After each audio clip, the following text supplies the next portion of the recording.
Hello, and welcome to Nature Newsflash, where you get the details on what's going on in nature near you right now.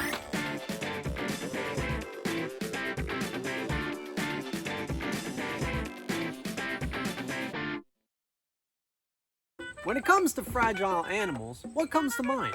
If you thought of yourself during a gross fall flu, you're probably right. But imagine breathing through pores in your skin just like your mouth, and any dangerous chemical or disease that you touch can possibly hurt you. Whew, that sounds rough, buddy.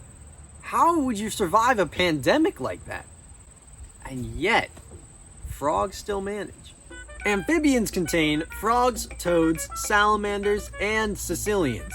These creatures are often considered indicator species because they're so sensitive to environmental changes that once there's human impact, their population can be completely destroyed. If that's the case, then how the heck do they survive winters here? Most aquatic species take on a similar method to the fish from last week by going into a torpor on the bottom of lakes and ponds, slowing their bodily functions and only moving a little bit to get to a new spot of oxygen. We know that surface ice creates insulation, allowing life to live underneath. But on land, they don't have that, and amphibians still live there. Examples of some local terrestrial amphibians include the toads, spring peepers, and wood frogs. While toads have adapted for getting cozy underground for the winter, peepers and wood frogs really don't have the hands for digging. This leaves them completely exposed to the cold air, which could easily freeze the moisture in their bodies, bringing them to a shivering end. It's a good thing their bodies have a solution for this very problem. Within both wood frogs and spring peepers, they have a form of antifreeze that is incredibly unique that's made of urea and glucose. This prevents their internal organs from completely freezing.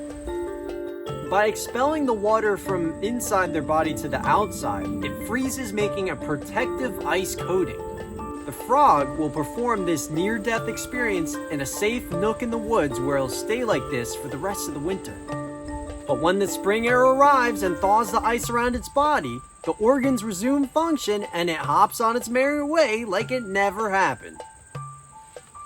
So the next time you go walking through the frigid woods, never forget the tiny frog-sicles around you waiting for that nice warm air to return.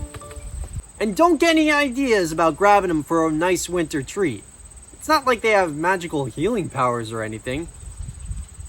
Or do they? Come back next week to find out about a creature that's unsheathing its weapons for jousting combat. But until then, this is Joe the Naturalist for Nature Newsflash, signing off.